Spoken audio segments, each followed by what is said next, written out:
di samping juga kehabisan bahan materi. Jadi nulis tujuan penelitian ini juga harus sophisticated ya, harus pakai serangan darat dan serangan udara ya gitu kan ya. Nah, serangan daratnya ya sesuai dengan pakem dari panduan yang diberikan. Nah, seringkali untuk menambah bumbu-bumbu penguat dari tujuan penelitian kita ditambahkan tujuan utama dan tujuan akhir penelitian kita. Nah, jadi yang disesuaikan dengan visi misi pendonornya atau pemberi uangnya. Jadi kita harus tahu yang kita ajukan proposal ini ke Kemenang apa ke Kemendikbud. Tentu visi misinya akan berbeda. Kalau ke Kemenang ya disesuaikan dengan visi misi Kemenang. Kalau perlu pernyataan dari Menteri Agama kita kutip. Nah, biar sungkan reviewernya itu sungkan. Mosok ada pernyataan Menteri Agama gak diloloskan. Nah, ini kebacut kata orang Jawa itu. Ya. Atau minimal harus tahu reviewernya siapa. Oh Pak Al-Hikam. Berarti saya harus mengutip pendapatnya di Google Scholar-nya Pak Hikam. 10 gitu kan reviewernya itu. Biar apa? Waduh, pendapat saya dikutip masa nggak saya loloskan. Nah begitulah. Istilahnya itu serangan darahnya seperti itu. Jadi harus begitu, harus memang mazhabnya begitu. Mazhabnya daerah sekarang itu begitu, sitasi namanya itu kan. Nulis jurnal begitu, kita mengajukan jurnal di Sintatika. Makanya kita harus mengutip jurnal meskipun agak jauh dari pembahasannya, terpaksa dikutip misalnya begitu. Kita cari nanti logikanya seperti apa kan bisa itu kan ya. Nah itu mungkin Bapak Ibu sekalian sedikit dari saya ya. Kurang lebihnya saya mohon maaf karena saya masih magister ya. Lebihnya lebih baik diskusi ya. Biar saya nggak lama-lama begitu Bapak Budi Solihin. Terima kasih. Assalamualaikum warahmatullahi wabarakatuh. Waalaikumsalam warahmatullahi wabarakatuh. Terima kasih kepada Pak Angga yang sudah memaparkan materinya. Kalau para peserta menyimak dengan baik, kita sudah melihat bahwa Mas Dr. Alham memaparkan secara makro dan secara mikro ini sudah lebih spesifik dan teknis yang disampaikan oleh Bang Angga. Bapak Ibu peserta sekalian, ini saya sampaikan bahwa kedua pemateri ini punya kapasitas dalam konteks bagaimana mereka bisa berkolaborasi dalam riset dan bisa lolos di berbagai macam proposal terkait dengan dana-dana hibah. Oleh karena itu, kita bisa mendapatkan inspirasi dari dua pemateri ini. Sebelum dilanjut kepada diskusi, saya akan apresiasi dulu pertama untuk Pak atau Bang Dr. Alham, Bang Dr. Cendrawasih hingga di pohon. Terima kasih dan hatur syukur. Nah untuk siap Bro Angga nih, Bro Angga Cendrawasih hingga Pikayu, terima kasih dan hatur thank you. Luar biasa. Para peserta sekalian, saya buka dua sesi atau dua termin dulu. Untuk termin yang pertama, saya persilahkan untuk 3 penanya dulu. Silakan boleh raise hand dan bisa langsung berdiskusi dengan para pemateri. Mangga, saya persilahkan. Untuk host, silakan di unmute dulu, mangga, biar nanti bisa menyampaikan pertanyaan atau sharing masalah. Silakan.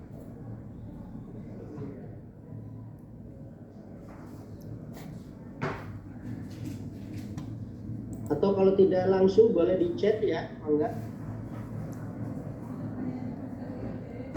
Mana?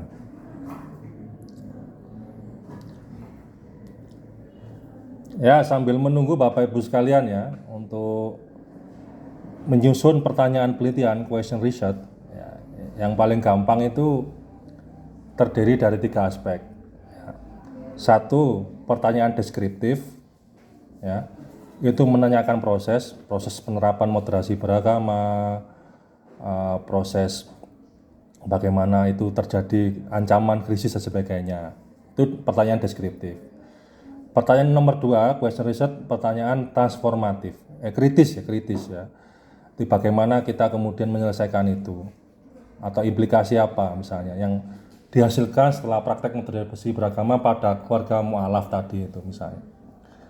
Yang ketiga, analisis faktor. Nah, analisis faktor ini faktor yang mendorong, faktor yang kemudian menghambat dan sebagainya. Itu paling sederhana ya.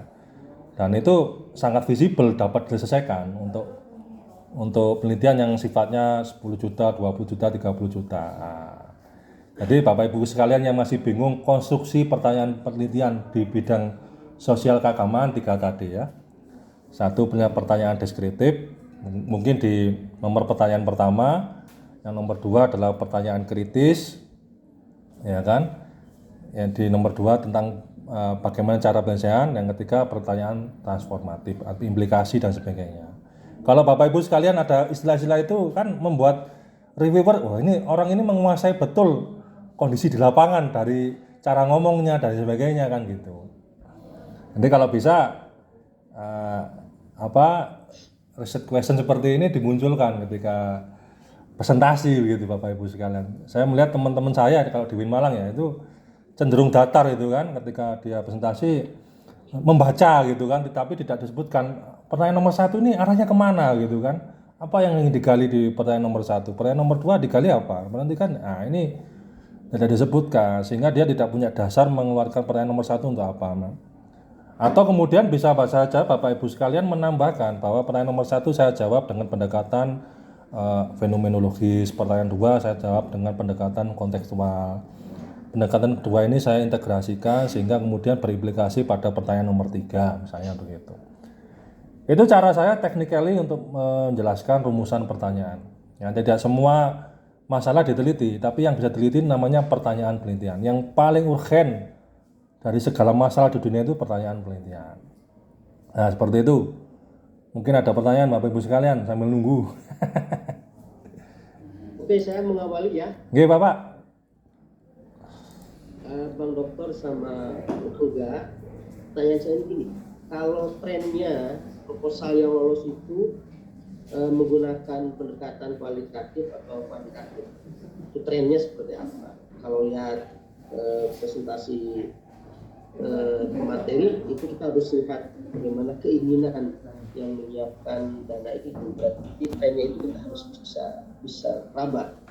Itu yang pertama. Yang kedua tadi additional dari Bro Angga membuat saya ingin bertanya nih, ketika satu pertanyaan tadi ya dijawab dengan metode ini, pertanyaan kedua dijawab dengan metode berbeda, nah itu riset kita apakah menjadi multi method atau gimana itu nantinya? Oke, terima kasih. Bang Dokter Alham dulu, Bangga, trennya apa Bang? Oke, terima kasih Kang Budi. Jadi sebenarnya kalau tren kuantitatif dan kualitatif kalau menurut saya kalau di Kemendikbud tidak kan. Jadi dia tidak menggunakan tren metode. Jadi di Kemendikbud itu biasanya yang kita gunakan RIRN ya, Rencana Induk Riset Nasional yang dikeluarkan sampai tahun 2040. 2040 atau 2046 ya. Jadi kita nanti akan melihat rencana riset nasional itu apa sebenarnya.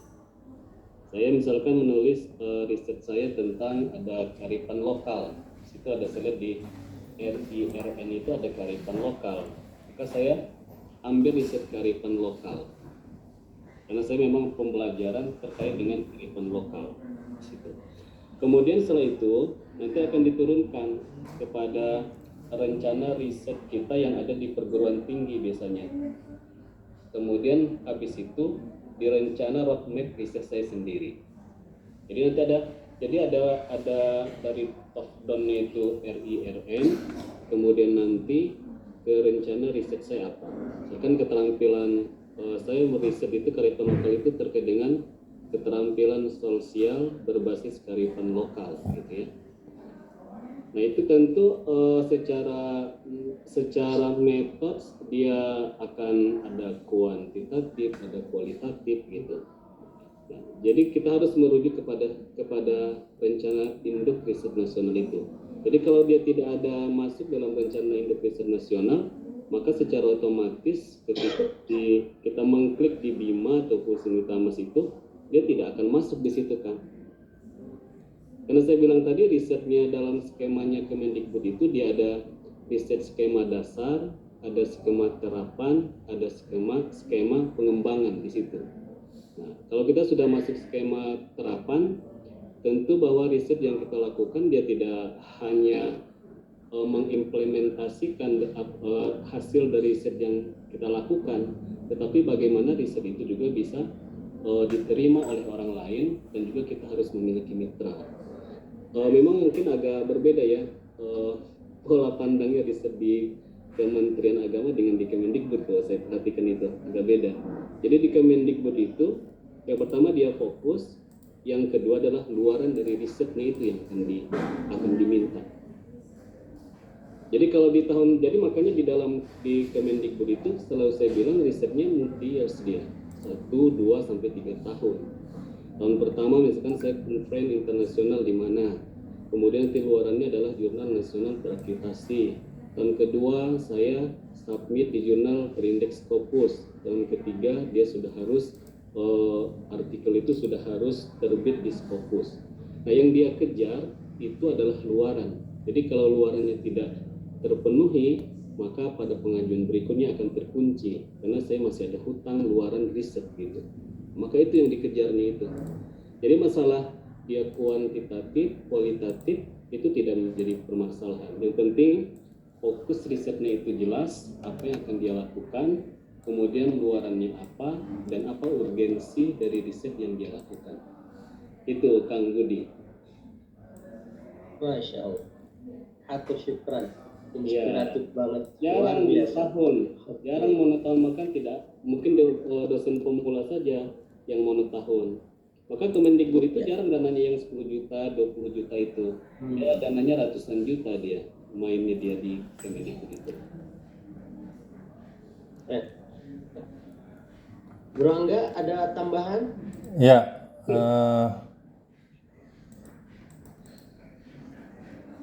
ya ini misalnya begini ya. Jadi kita kemudian tidak terlalu fanatisme metode itu kan tidak terjadi ya. Tergantung dari kebutuhan peneliti ya. Jadi misalnya kalau kita menggunakan di pertanyaan pertama adalah statistik misalnya, itu kan untuk melihat fenomena makronya seperti apa. Dari makro itu nanti diantarkan menuju fenomena mikro. Nah, misalnya saya di layar ini kan misalnya kita pemaksaan jilbab misalnya di sekolah itu kan ya. Sudah kelihatan Bapak Ibu sekalian ya? Lihat. Nah ini kan tergantung dari kebutuhan riset question yang kita tarik kemana. Misalnya kalau ini wujud pemaksaan jilbab itu kalau kita tinjau dari teori komunikasi itu kan mereka hard level gitu kan. Beda sekali dengan kemudian kalau kita terkait dengan ternyata berjilbab ini terkait dengan Islamofobia, anti-Islam. Pendekatannya juga akan berbeda dengan terjadinya teori pendidikan, konsumsi dan sebagainya. Jadi kalau kita baca buku dalam Handbook on Question Research karya Creswell misalnya, itu kan variasi penempatan metode penelitian 1 kuantitatif, 2 kualitatif, 3 kembali lagi kualitatif itu tergantung dari apa sesungguhnya yang kita kejar dalam pertanyaan penelitian ini gitu kan. Apa yang jawaban apa yang paling memuaskan, yang paling meyakinkan ketika kita menggunakan metode itu. Dan apalagi kalau sekarang disesuaikan dengan template dari jurnal yang kita tuju kan begitu. Jadi era penelitian sekarang sudah tidak lagi mengkotak-kotakan bagaimana harus fokus di medpen kuantitatif atau kualitatif, namun tergantung dari kebutuhan riset sang peneliti gitu kan. Mau dia bawa kemana arah penelitian ini kan begitu Bapak Ibu sekalian. Dan juga disesuaikan dengan dananya gitu kan, jangan sampai kita berlomba-lomba wah kayaknya keren gitu kan, gabungan mix method ya tapi dananya dikit kan, kasihan di tengah jalan nanti kehabisan bensin. Nah, jadi visibilitas itu artinya juga efisiensi dalam proses penggarapan maupun sampai tuntas ya. Itu yang kemudian dalam bahasa perkuliahan disebut dengan keabsahan data kan begitu kan. Keabsahan data itu salah satunya adalah dependabilitas gitu kan. depan ini. Bagaimana peneliti menjamin sistem penjaminan mutu dari awal pembuatan proposal hingga sampai pelaporan. Nah, kalau di Kemenak karena dananya kecil misalnya, tidak sebanyak yang ada di Kementerian Pendidikan, maka sangat simpel gitu kan. Kalau saya di Kemenak itu cuma ada Litap Dimas mungkin ya, Bapak Ibu kalian yang di lingkungan Kemenak ya, dan tidak terlalu banyak seperti di Kementerian Kemdikbud ya. Oleh karena itu ya tidak terlalu ndaki-ndaki atau melangit sesuai dengan kapasitas atau kemampuan peneliti. Jadi pada prinsipnya ya penelitian yang baik itu ya selamat dari BBK Irjen yang pertama kalau di Kemenak itu, yang kedua terpublikasi kan begitu. Itu harapan dari Kemenak seperti itu. Apalagi tahun-tahun begini ya, Januari ada pemeriksaan Irjen, Februari pemeriksaan BBK. Mereka tidak akan bertanya-tanya substansi dari penelitian kita, kan begitu. Yang ditanya adalah laporan keuangan gitu kan. Nah ini salah satu yang kadang-kadang menghambat para peneliti di Kemenak itu untuk berimprovisasi lebih lanjut ya, karena takut tadi itu disuruh kembalikan dana misalnya. Ini juga menjadi kekhawatiran di Kementerian Agama, kenapa Kementerian Agama itu penelitiannya cenderung lebih lambat dibandingkan di Kemendikbud. Seperti itu ya. Mungkin apa lagi pertanyaan? Oh, saya lihat di chat tadi juga ada pertanyaan dari audien ya kalau nggak salah ya. Bisa dibacakan Pak? Oke. Sebelum ke pertanyaan, ini ada semacam saran ya. Jadi kalau boleh data anggota TIPS yang sudah masuk mungkin bisa dilakukan follow up. Saya kira nanti untuk pengurus bagian keanggotaan bisa memfasilitasi biar teman-teman yang bukan atau belum anggota TIPS agar depan bisa kolaborasi, itu bisa difasilitasi. Oke, kita lanjutkan. Ini ada pertanyaan. Izin bertanya untuk Pak Angga. Sebelum nanti Bapak Ibu yang lain menyiapkan untuk direction ya, pertanyaan langsung. Raise hand, ini saya bacakan dulu. Pak Angga, data-data dari jurnal lain yang kita ambil untuk di proposal, ini tahun berapa nih? Good question ini Pak. Jadi biar kita nggak kudet, ya, kurang update atau dianggap nyubai orang baru, ya kita harus bisa minimal 5 tahun ya. Sejelek-jeleknya 5 tahun ke bawah ya. Artinya kita mengajukan proposal itu dengan jurnal-jurnal terbaru. Artinya kita itu sangat mengikuti perkembangan isu ini gitu kan. Bukan orang baru di dalam dunia yang kita teliti. Orang paling gampang melihat performa kita kan dari apa yang terlihat oleh nampak mata gitu kan. Nah, kalau kutipan-kutipan yang kita bawa itu tahun-tahun baru, berarti ini kita kan sangat familiar dengan isu ini. Orang sangat veteran, orang sangat pengalaman dalam isu ini. Ini bukan orang sembarangan. Nah, kesan itu yang harus kita tonjolkan kepada para reviewer gitu kan. Nah, reviewer ya. Jadi saya kira sangat mudah sekarang cari referensi jurnal itu sangat mudah. Ya. Kalaupun nggak bisa baca jurnalnya, ya itu kan pakai Google Translate yang satu dokumen kan bisa, atau online doc translator itu kan bisa. Atau kalau Bapak Ibu sekalian bingung ya cari dosen jurusan bahasa Inggris untuk mengartikan misalnya. Itulah kolaborasi begitu. Ketika saya meneliti di Maroko, Bapak Ibu sekalian, saya nggak bisa bahasa Maroko, ya kan? Ngomong seperti apa? Bahasa Arabnya bahasa Arab Darija, bahasa Arab campuran Prancis dengan bahasa Arab, susah itu. Nah cara ngomongnya gimana? Ya pakai Google Translate, saya ngomong di HP, saya ngomong kemudian dia mendengarkan itu. Oh begini pokoknya, ya seperti itulah. Nah, apalagi kalau Bapak Ibu sekalian ada situs ya, ada situs itu Nos Global itu kumpulan disertasi seluruh dunia. Ya.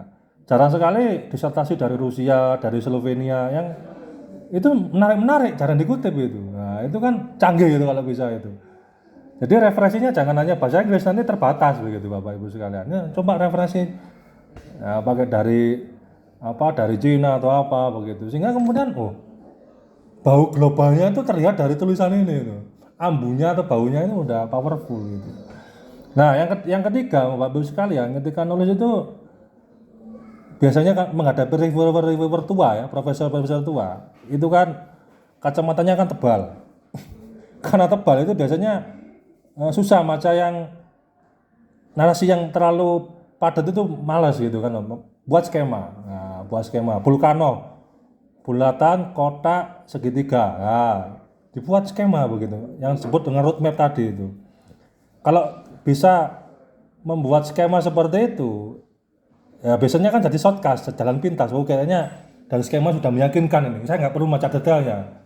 Nah, nanti untuk seleksi pertama itu kan naskah baca itu kan dibaca yang global-global dulu ah. Ya, kita mainkan, memancing reviewer pakai skema. Nah, lolos di tahap 2 baru dia baca detail. Nah, gitu.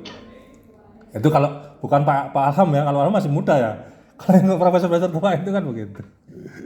Jadi ya banyak teknik sebenarnya Bapak Ibu sekalian ya. Ya makanya kita harus sering-sering memaksakan diri ikut lomba biar tahu perilaku reviewer ini kayak apa. Kalau pas waktu pertemuan ya salim tangan gitu kan, menunjukkan ketakwaan santri gitu kan. Ada yang seperti itu Bapak Ibu sekalian ya. Nah, ada yang kita buat quote atau apa. Ya demi kalau nggak dapat dana kita nggak akan baca buku, nggak akan berani wawancara dan sebagainya. Ya, nggak apa-apa begitu itu, sah-sah saja. Mau semuanya juga ingin itu, tapi kita kan cara santri, cara akademisi itu kita kolaborasikan begitu kan. Mungkin seperti itu Pak Budi. Iya, terima kasih Bro Angga, keren sekali. Ini Bang Alham ada yang bertanya nih. Ini sebelum yang lain nih, coba untuk Risen, izin bertanya, kalau saya masih S2 juga nih, apakah bisa ikutan untuk mengajukan dana hibah? Gimana nih, Bang Alham? Sudah dosen atau belum? Nah itu pertanyaannya. Tapi biasanya kalau S1 kan batas minimal aturannya 2. Karena saya dulu pengalaman saya, Bung Budi, saya dulu masih S2, belum selesai waktu itu, tapi saya jadi asisten dosen waktu itu. Dibilang ke dosen saya, Pak, kita ngajukan proposal penelitian. Nah, kemudian saya membuat proposalnya. Nama dia pertama, nama saya kedua kan, bisa itu. Kalau di Dikti juga bisa ada hibah magister namanya itu di Dikti itu. Tapi yang presentasinya semuanya saya waktu itu ke Kemenag, Kementerian Agama pertama kali saya itu dapat participatory exam research tahun 2009 itu.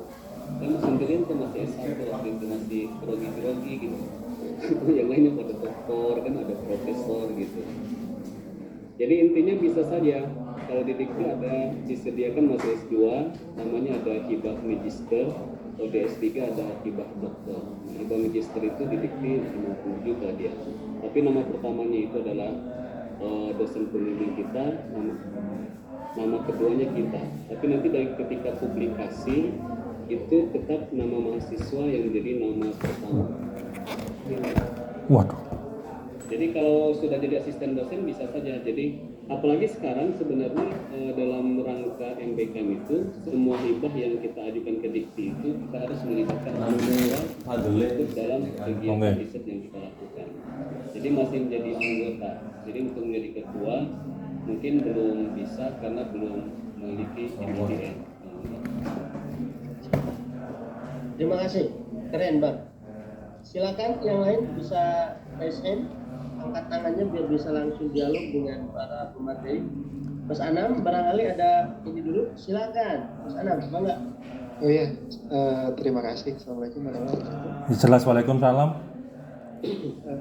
Saya hormati pembicara dan moderator Pak Dr. Budi, pembicara yang luar biasa, kalibernya internasional semua Pak.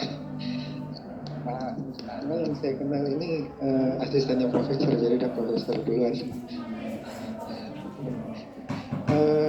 Saya mungkin izin bertanya terkait seringkali di penelitian itu kita terbentur dengan jumlah sampling, Pak.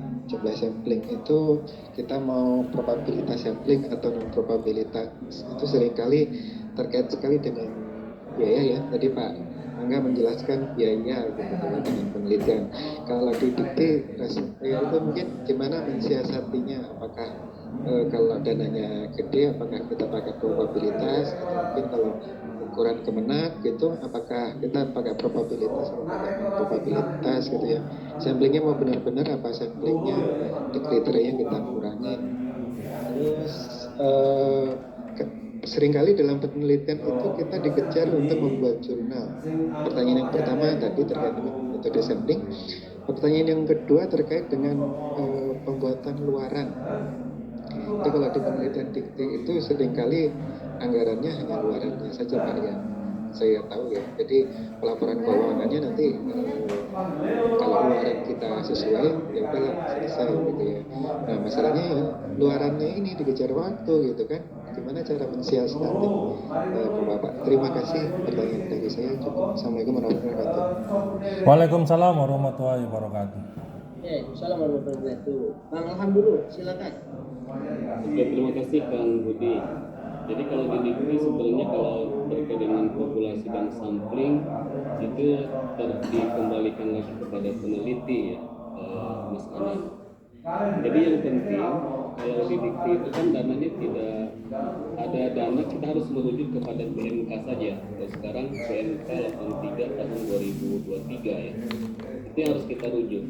Selama dia sesuai dengan PMK, maka dia akan aman datanya. Maka jadi semua riset di dikti itu memang harus merujuk kepada PMK. Jadi karena itu menjadi bagian dari penilaian.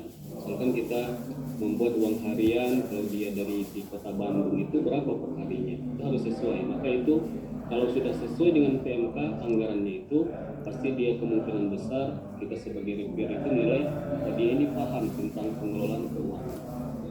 Maka ketika dia tadi samplingnya, seperti saya riset Pak Anam, riset saya itu sekarang yang 3 tahun itu di seluruh Indonesia saya risetnya. Itu terkait dengan kearifan lokal dari Aceh sampai dengan Maluku kecuali Papua. Kenapa Papua tidak terpilih?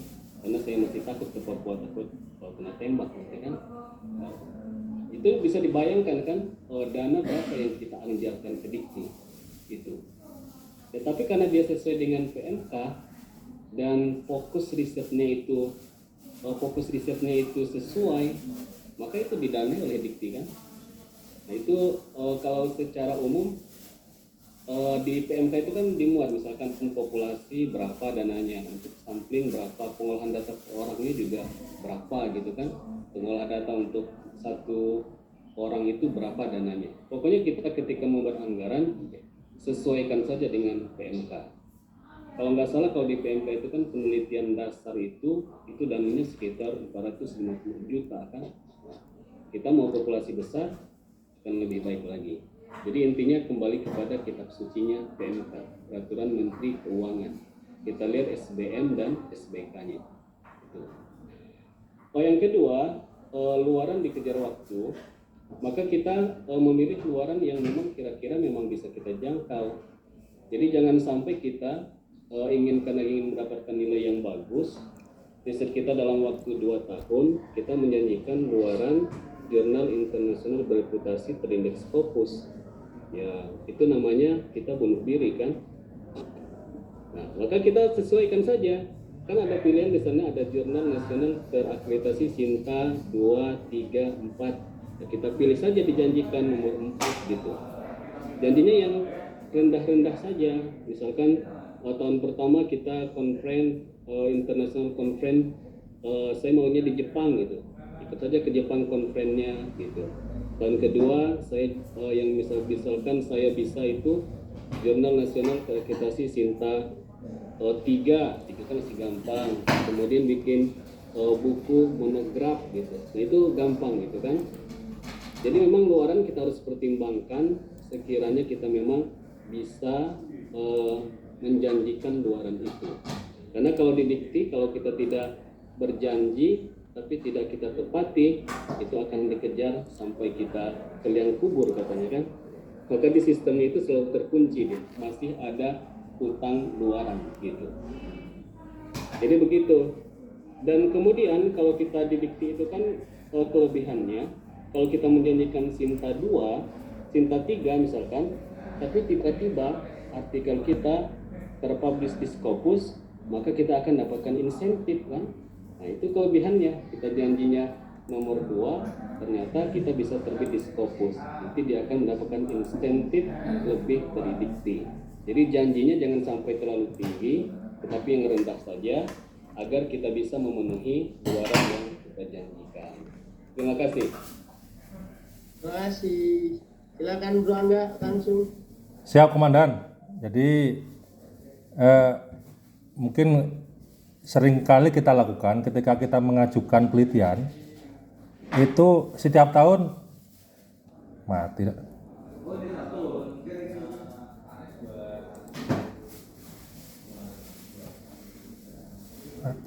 Mati.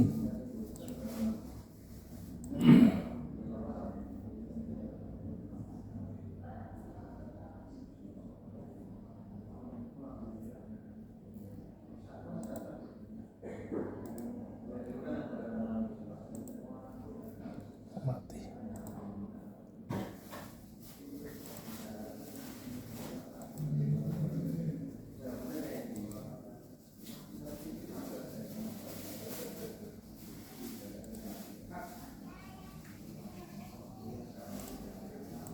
Recording in progress.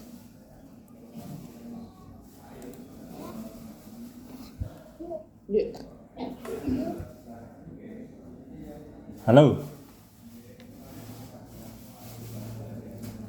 Halo ya Pak, ada kendala teknis. Sabotase ini Pak. Ada upaya yang ingin menggagalkan pertemuan penting hari ini supaya upaya menggagalkan secara struktur masif. Biar rumah saya nggak tembus. Lah, Ini habis mati ya? Iya Pak, ini boleh gabung kembali sih. Ini belum masuk semua Pak. ya. Memang harus dulu Pak. Ngopi dulu. Biar nggak stres ini. Kayaknya para peserta sudah stres ini Pak. Terlalu berat materinya. Terlalu berat materinya.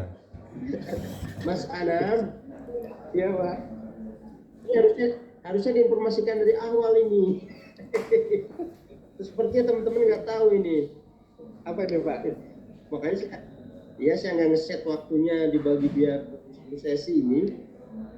Ini yang keluar. Mudah-mudahan bisa balik lagi ini. Ini ada grup. Mental ya Pak ya? Anda mental ya? Barusan mental. Ya Bu. Ya, benar. Boleh gabung kembali.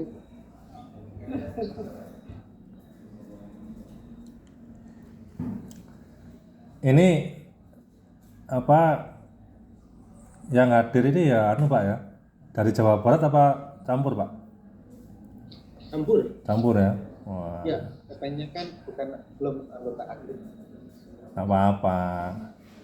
Dia apa? Ini kita ada grup peserta Pak. Jadi kita info peserta. Ya memang begini Pak. Boleh kita. Di mana-mana ya memang harus sabar begini. Komunitas itu ya begini.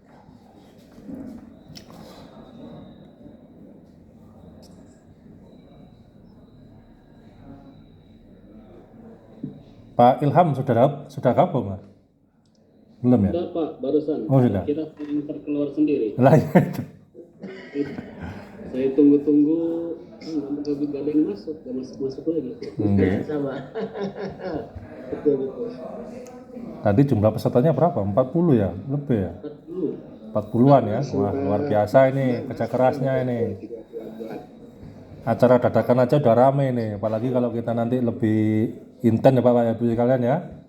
Keren siap. Anu lagi. Ya satu hari satu paragraf nulis bareng, nanti pasti bisa kan gitu. Step by step. Saya sendiri juga nggak pernah nulis di Scopus, nggak pernah juga.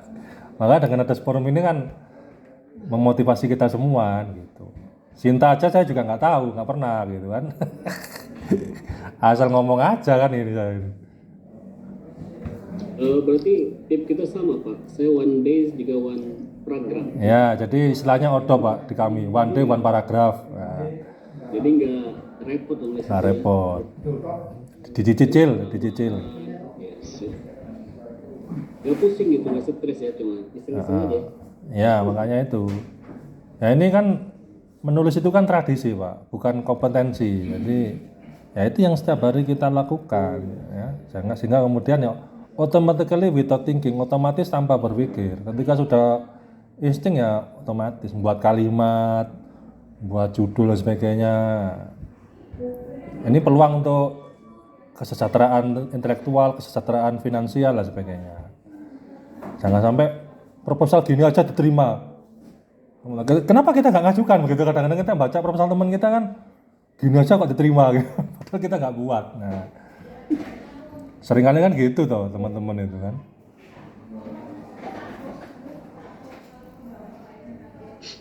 Pokoknya intinya jangan menyesal di kemudian hari ya Pak. Ya, iya Pak. Ya masalah itu selalu ada, tapi kan kita nggak sendirian gitu kan, punya kelompok tim. Makanya dalam struktur tim peneliti itu jangan hanya semuanya pintar, nanti nggak ada yang ngurusi administrasi gitu kan. Harus ada yang nyegat Grab, harus ada yang pesen makanan itu fungsi. Di kelompok kita itu harus seperti itu Pak. Ini masa dokter nyegat Grab kan nggak mungkin. Nah, makanya punya peran administrasi, punya peran pembuat draft, punya peran untuk mensinergikan dengan informan dan sebagainya. Nah.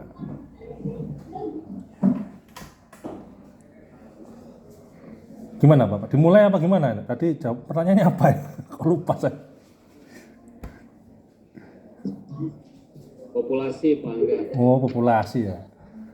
Ya, selama ini saya bergerak di penelitian kualitatif ya Bapak Ibu sekalian ya. Jadi kalau di kualitatif itu kan pakai purposive sampel ya, sampel purposive ya. Artinya sampel terpilih ya. Sampel terpilih itu pakai snowball sampling ya. Teknik bola salju. Jadi narasumber ini merekomendasikan siapa. Dan itu pun dananya itu kita sesuaikan dengan anggaran FGD ya. FGD-nya berapa kali dan sebagainya. Satu narasumber maksimal 1.800.000 berapa sesi dan sebagainya. Jadi saya tidak pernah kalau kemudian menghitung jumlah respondennya berapa gitu kan. Karena memang kekuatan di klaster Kemenak misalnya di UIN Malang, di Satker UIN Malang paling besar cuma 200 juta ya kan. Yang itu kemudian ya tidak logis kalau kemudian menggunakan sampel lebih dari 10 dan sebagainya. Hitung-hitungannya begitu. Jangan sampai kita meneliti itu kemudian mendatangkan masalah, kita dipanggil BPK, dipanggil Kemenak dan sebagainya. Panggil Bapak ya. Kemudian kita di blacklist 2 tahun nggak boleh dapat penelitian, kan jadi masalah Bapak Ibu sekalian. Jadi penelitian yang baik adalah yang cepat selesai dan terpublis. Nah, meskipun temanya apa saja nggak apa-apa. Nah, cara kami biasanya kalau kemudian menyesuaikan anggaran yang tidak terduga, misalnya ya, kalau di kami kan ada sistem remunerasi Bapak Ibu sekalian. Nanti kalau Bapak Ibu sekalian misalnya penulis pertama di jurnal Sinta 4 misalnya, itu kan dapat 3 juta misalnya. Lempar lagi ke jurnal yang lain Sinta 5 berapa juta, misalnya begitu. Oleh karenanya Bapak Ibu sekalian, kalau menulis penelitian itu temanya harus ada keterkaitan dengan tema tahun sebelumnya. Jadi penelitian yang baik itu dari penelitian ini menghasilkan anak penelitian menghasilkan cucu penelitian menghasilkan cicit penelitian. Ya, jadi punya genealogi keilmuan yang jelas. Jadi bukan orang baru. Kalau sampean setiap tahun ganti tema itu orang baru. Baca lagi suatu yang baru. Sehingga nanti ketika dadaan diperiksa bingung, nggak bisa jawab dan sebagainya. Nah, jadi ada tema induk yang Bapak Ibu sekalian pegangi sampai erat. Dan itu menjadi core competence Bapak Ibu sekalian.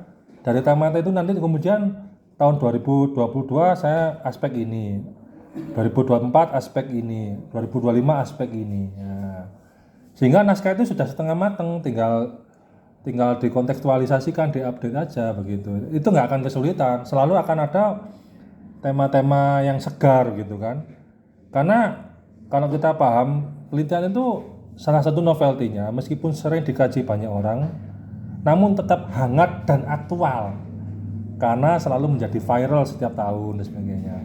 Isu moderasi beragama itu kan nggak akan hangus kan itu kan masuk di RPJMP-nya Jokowi kan sampai 4 tahun ke depan.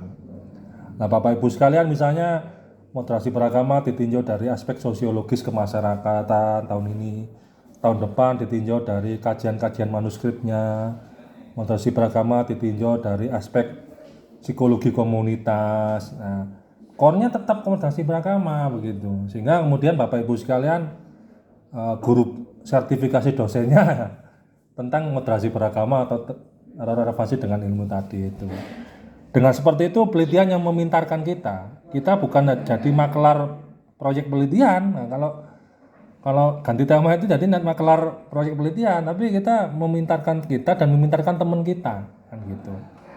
Jadi kolaborasi itu harus mencerdaskan. Dari saya ngawali karir ikut penelitian jadi apa? Tukang bawa tas gitu kan. Para senior saya ketika belanja itu kan, nah, fungsinya yang bawa tas, cekat grab dan sebagainya. Tapi dari situ kan dengarkan di mobil cerita begini ya. Akhirnya kan terbangun struktur kognitif Pak.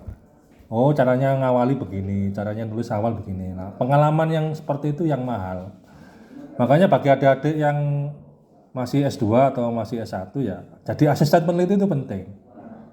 Entah itu menjadi yang beliin pulsa atau itu yang membuat PowerPoint presentasi atau apa, ikuti aja, dengarin terus omongannya itu nanti suatu saat akan menyerupai. Ada tukang sopir dari para senior kita, ya, nggak apa-apa gitu. Awal karya seperti itu.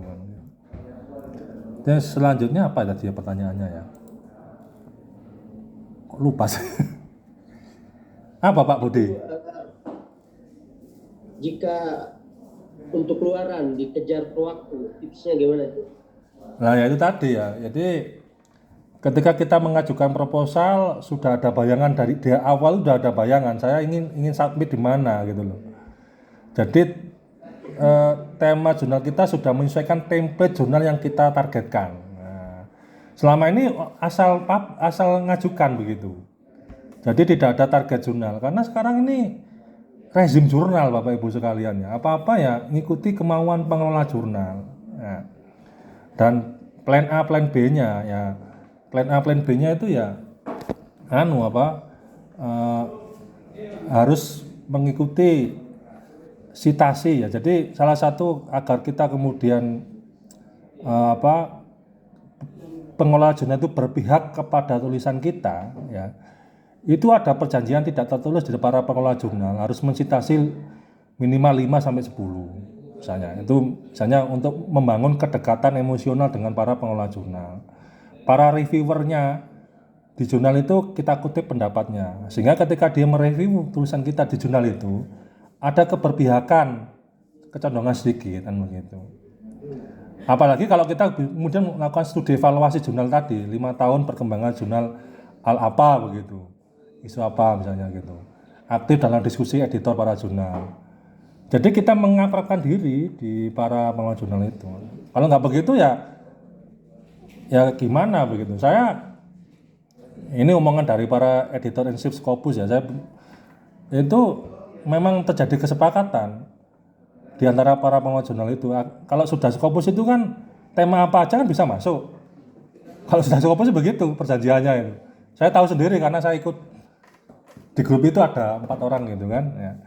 Itu memang untuk menunjukkan superioritas jurnal itu di Asia Tenggara, misalnya jurnal Samara, Banda Aceh atau jurnal Al-Ahkam di UIN Jakarta itu memang kesepakatan saling mengirim tulisan, saling mensitasi 10 misalnya ya, agar sirkulasi jurnal itu lancar, agar kemudian dia impact faktornya atau SJR-nya semakin tinggi itu begitu, saling mensitasi minimal 10. Bayangkan aja kalau nggak begitu dia nggak akan bisa superior kan begitu. Jadi harus tahu dapurannya, pola perilaku reviewer jurnal itu seperti apa kan begitu. Nah, agar kemudian cepat terpublish ya tadi Bapak Ibu sekalian sering-sering mengikuti call for paper. Jadi kalau Bapak Ibu sekalian menyusun proposal jurnal itu dari awal di googling call for paper 2023 tema jurnal manajemen jurnalisme apa. Nah, jadi di samping ada pendekatan akademik juga ada pendekatan emosional dengan para pengelola jurnal tadi itu.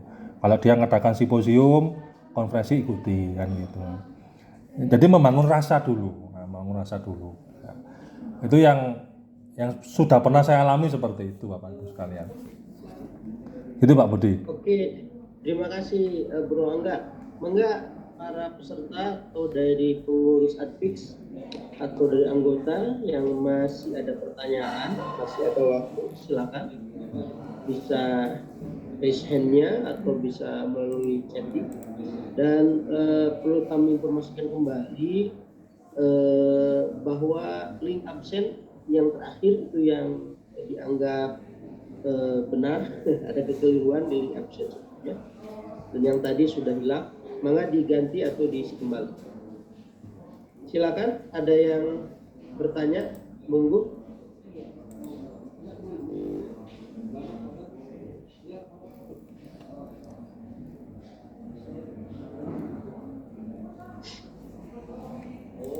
Sudah mulai lelah ini kayaknya. Gimana? Ya, jangan lupa Bapak Ibu sekalian ya, sambil menunggu pertanyaannya, bahwa kita ini dalam menyusun proposal itu juga ada keterbatasan penelitian. Ya. Nah, jadi ketika mengajukan, kejujuran akademik juga menjadi salah satu poin utama ya. Jadi bisa saja ketika nanti mengajukan proposal penelitian, Bapak Ibu sekalian juga menuliskan bahwa penelitian ini karena terbatas pada sampel yang sekian dengan konteks sekian, maka belum bisa menjawab pada aspek ini, misalnya begitu. Sehingga kemudian para reviewer bisa mengkalkulasi gitu rasionalitas antara tema judul dengan biaya yang diajukan. Nah, gitu. Jadi jangan kemudian masa putus asa, kok rasanya saya masih kurang ini, nah dituliskan aja misalnya. Gimana Bapak Ibu sekalian, ada pertanyaan? Oke, saya kira Bu Dr. Rika ini seperti apa? Mungkin kalau sudah tidak ada lagi apa-apa, Pak Moderator, Ayai, closing statement aja mungkin ya, closing statement. Siap. Oke, terima Siap. kasih Bu Dr. Bapak Ibu sekalian, belum kita akhiri karena tentu ini sudah agak lelah. Tapi apa yang disampaikan tadi merupakan pembuka pintu, dan perlu saya sampaikan kembali bahwa ke depan Adpix akan memfasilitasi untuk riset yang kolaboratif, juga akan mencoba untuk membersamai bagaimana membuat proposal yang baik. Di sini ada Bro Angga, ada Bang Dr. Alham yang insya Allah dengan ikhlas dan senang hati akan menggaib kita. Siap. Oke, saya persilahkan untuk Bang Dokter dulu untuk closing statement-nya. Mudah-mudahan ini menjadi inspirasi berikutnya. Silakan. Terima kasih Kang Budi. Closing statement dari saya, meneliti itu asik, meneliti itu harus berani mencoba dan tidak takut gagal. Kalau prinsipnya jangan sampai kita menyesal di kemudian hari. Jadi kita harus berani untuk mensubmit proposal kita. Masalah gagal itu adalah nomor yang ke-1000. Jadi yang pertama kali adalah keberanian kita untuk menawarkan ide kita kepada pemberi dan hibah. Itu Kang Budi. Terima kasih. Siap, terima kasih Bang Dokter. Bro Angga, monggo. Ya, pesan untuk teman-teman semua ya, jangan sampai kita merasa inferior, rendah diri ya. Kampus saya kecil, bertaruh dengan kampus besar dan sebagainya gitu kan. Saya sebenarnya mau mencoba Pak, tapi gimana ya? Nah itu makanya kita harus berkolaborasi Bapak Ibu sekalian ya. Kita terbuka lebar ya.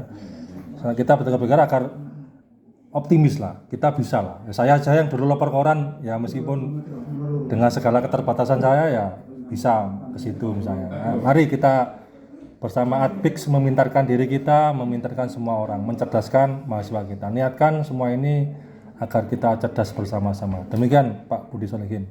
Terima kasih. Oke, siap. Terima kasih. Bapak-Ibu sekalian, mungkin sampai di sini diskusi kita. Insya Allah nanti ada diskusi lanjutan.